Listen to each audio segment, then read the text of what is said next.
Basically, that's what investigation is all about. You know where you're leading to. Sir, ito yung sa contractors, tama po ba? May nakita- Kasama yan. Oh. Marami yan eh. Marami yan na nire-refine yung list kasi may mga listahan na hindi malinis eh. Ibig sabihin, walang direct connection talaga at hindi talaga magtatagpi-tagpi. So, iniisa-isa namin yan tingnan ang mga listahan na yan at tinitingnan namin kung paano itatrato yung bawat kaso. Kasi iba-ibang klaseng conflict of interest to, hindi lang maiisang klase lang. Hindi lang iisang klase. Sir, alam niyo, tama kayo, Mama Leticia Fernando, no? Talagang maraming mall. As per Ombudsman Boying Rimulya, kahit sa DOJ, kahit sa tawag dito, meron siya, sa Sandigan Bayan, meron siyang binabanggit na mga tao din na talagang, alam natin, mga bayaran. 'Di ba? Kaya yun yung mga inaano nila ngayon eh. Ngayon yung mga tinatrabaho nila para yung mga tao na yun ay matanggal na sa pwesto. Your health, alam ko nabanggit na, pero At makasuhan. I think I'm okay. I work out every day. I sleep early. I wake up early. So, well, siyempre, ano yan eh. Idle minds are devil's workshop. Yun yun eh. Natin magagawa kasi naghahanap sila ng i-storyahin. Tingin ko naman okay naman ako. your message, sir, doon sa mga nagpapakalat na you're unwell. Hindi, pinapaimbestigahan ko yan. Oo, pinapaimbestigahan ko yan. Kasi, we've reached the limit of cyber libel already. Tignan natin kung saan pupunta. Hoy, mga kababayan, eto ha, yari ngayon. Yung mga nagpapakalat na tsugi na, etong si Ombudsman Boying Rimulya. Yari kayo ngayon, mga kababayan. Yung mga nagkakalat dyan, kung noon, nakaligtas kayo dun sa pagpapakalat na ospital, tsugi na itong si Torre. Kay Boying Rimulya, iwan ko lang kung kayo saan kayo dadamputin ngayon, mga kababayan. Doon sa mga nagpapakalat niya na, biruin nyo, New Year na New Year, siya kaagad ang pinulutan ninyo. Na pinaimbestigahan ko yan. I'm asking the NBI to look into this, to these allegations and this scuttlebutt kung saan nagmula sa social media. So we will know. And sometime, you really have to extract justice from people. Hindi mo talaga pwedeng pabayaan na lang. Tama. Kasi pattern to, parang dry run to, for things to come later on. Kung ginagawa nila ito ngayon, gagawin pa nila lalo yan pag hindi yan nasa mata. Pag hindi naawat yan. Okay? Sir, yung mga ganito pong reports on your health and yung nag-a-announce ng filing. Lumabas na nga ako eh. I came out on my radio program last Saturday. Sunday, meron naman. Tuloy na naman eh. Talaga makikita mo yung bad faith. There's really an orchestrated campaign. I don't know for what purpose, pero tingin ko, it's part of the propaganda machine of some political quarters. Diba? Okay? Sir, Thank. baka may nakalimutan ka. Hindi, wala pa. Next week naman, magkaka-briefing ulit tayo. And I think that we will do it at least once a week. Na mag-uusap-usap tayo at least once a week. So I'll be here again next week for you guys. Sa mga nagpapakalat ng fake news dyan, yari kayo, humanda-handa na kayo ngayon. Senadora Amy Duterte, wala daw alam si Ombudsman Boying. Wag daw kaya si magbigay ng date para naman na mga kababayan, sorpresa lang. Hindi yung papaasahin nyo na naman yung taong bayan by January 15. Bakit parang paborito nyo yung December 15, tapos ngayon January 15 na naman. Diba? Sabi ni Emmanuel Alarpon, hope na screenshot ni Ombudsman Boying mga fake news against him para di na makawala itong mga fake news peddlers na to. Palagay ko mga kababayan, yung mga yan ay nakuha na nila. Kasi nga, di ba, natandaan nyo, sabi ni Ombudsman Boying Rimulya, na ipapahalungkat nila kung saan talaga yung pinagmulan ng fake news na to. Kung anong platform, palagay ko susuyurin mga ka-GPnatics at mapaparusahan talaga. Di ba? Kasi cyber libel eh.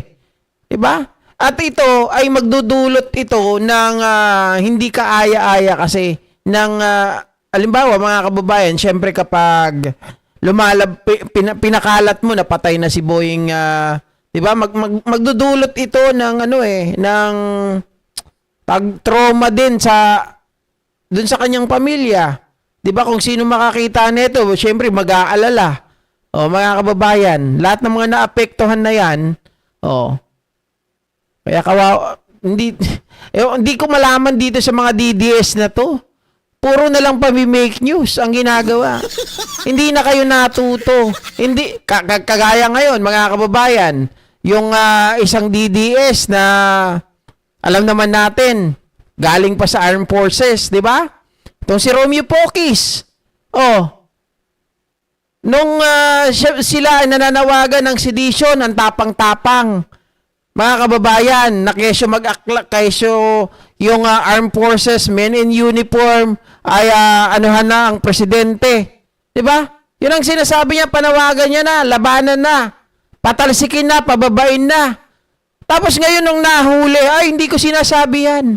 Wala kaming sinabing ganyan. Sinungaling talaga mga DDS na to. Pag hindi mo ginawa ng paraan, 'di ba? Kagaya nito, pag hindi mo binagyan ng aksyon, mga kababayan nawiwili. Kapag binigyan mo naman ng aksyon, nagsisinungaling kesyo hindi daw sinabi.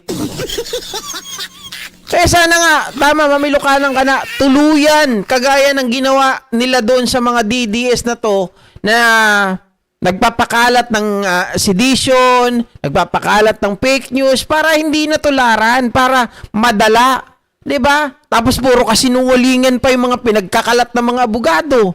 Pero yung mga abogado, pagdating po doon sa pagbabasa ng tawag dito, ng Miranda rights, mga kababayan, kahit wala doon yung abogado mo, walang problema yun.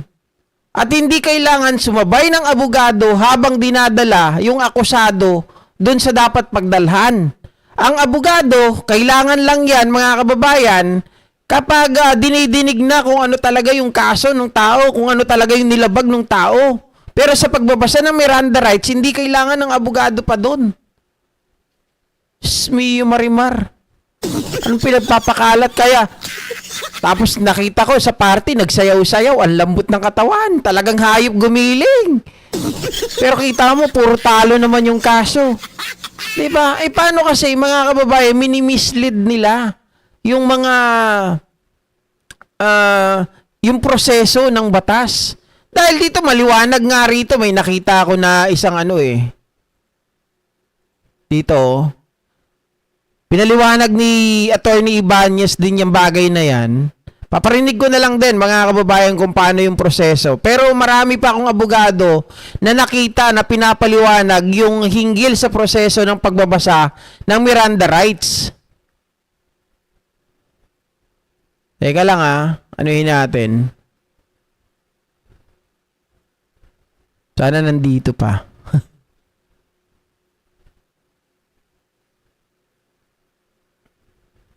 Kasi grabe mang fake news ng mga DDS na to eh. O, ito. Sabi nila, kakasuhan daw nila, di ba? Poquis. Pwede ba yun? Topacio, hindi pinasakay sa patrol car with Poquis. Pwede ba yun? So, kahapon, inaresto nga si retired General Romeo Poquis sa kasong inciting to sedition dahil sa statements niya during a rally kung saan hinikayat niya ang members of the armed forces to rise against the government. Si Attorney Ferdy Topacio, ang abogado niya, gustong sumama sa patrol car. Nung hindi siya pinayagan, nagreklamo siya. Nilabag daw ang right to counsel ng kliyente niya. Tama ba siya? Ang sabi sa Article 3, Section 12 ng 1987 Constitution, any person under investigation for commission of an offense shall have the right to competent and independent counsel, preferably of his choice. Malinaw dito na ang right to counsel is triggered only during custodial investigation. So, ano ba ang custodial investigation? Ayan, custodial investigation, mga kababayan. Ang custodial investigation ay yung time kung kailan ini-interrogate na ng police ang kliyente. Kapag tinatanong na siya to extract admissions or confessions. Kapag may questions which may incriminate the client for a crime. Oh, yan maliwanag yun. Hindi yung, sabi ni Topacio, Oy, inaalis nila yung karapatan namin, right to counsel. Visit na yan. Hindi pa naman tinatanong yung kliyente ninyo eh. Pinabasahan lang na Miranda rights. 'Di ba? Oh. Diyos mio. Hindi yan nangyayari during arrest. During arrest, ang obligation ng pulis ay malinaw. Number 1, ipakita ang warrant. Number 2, inform ka ng dahilan ng pag-aresto. At number 3, basahan ka ng Miranda rights. Wala sa batas na nagsasabing kailangang nakaupo ang abogado mo sa patrol car. Wala ring requirement na kailangan kasama ang abogado pag dinala ka sa kulungan.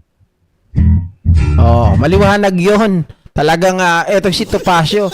Kung gaano kaiksi yung bias niya, kayo nagsabi niya na kanina ha. Ganon din kaiksi ata yung ganon din kaliit ang utak nito. Hi Tita Josephine. Happy New Year. 'Di ba, mga ka-GP Natics, yung right to counsel, mga kababayan, yan ay nangyayari kapag ini-interrogate na po yung nasasangkot, yung nasasakdal. Hindi po yung babasahan pa lang ng Miranda rights, kailangan nandun ka na, tapos kailangan kasama ka sa patrol car, anak ka ng teteng, tapos sasabihin mo, hindi kami pinasakay, kakasuhan namin yan kasi inaalisan kami ng karapatan para i-counsel yung tao na hinuhuli nila. Anak ka ng baka. Okay? So ayan mga kababayan, hanggang dito na lamang po ang ating live streaming ngayong gabi. At syempre, andito naman na ako sa Manila. So araw-araw na ulit ang ating pagkikita. Maraming salamat sa lahat ng mga nag-like, sa lahat ng mga sumuporta, sa lahat po na nagpakulay ngayong gabi mga kababayan, at sa lahat po ng mga nag-subscribe sa ating pong channel. Maraming salamat po muli sa inyong lahat, sa lahat ng walang sawang pagmamahal ninyo at pagsuporta po sa channel natin. Thank you so much. At again, mga kababayan, naragsak nga barutawan kada kayo amin apo. Thank you so much. Style bulok na attorney GP. Kaya nga eh. 'Di ba? Ano lang, pero marami rin kasi mamilokanan ka na. Marami rin silang mga tawag dito, napapasunod sa mga maling interpretasyon na 'yon. 'Di ba, sa pagmi-mislead nila sa mga tao na kesyo inaalisan daw sila ng karapatan. Mabuti na nga lang mga kababayan, marami pa rin tayong mga kababayan, marami pa rin mga abogado na talagang nagde-debunk doon sa mga walang silbing mga abogado na to. Dapat yan ang dapat yan ang mga dinidisbar talaga eh. 'Di ba? Walang kakwenta-kwenta. Sasabihin ba naman na inaalisan daw sila ng karapatan at kakasuhan daw nila yung mga pulis na nag-aresto kay Pokis? Oh, at sinasabi nila itong itong administrasyon na to, wala na talaga. Wala na.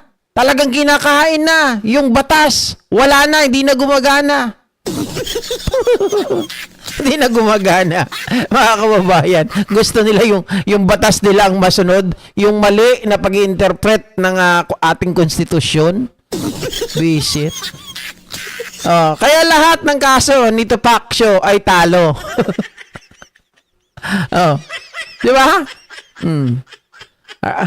Okay, so thank you so much once again mga kababayan.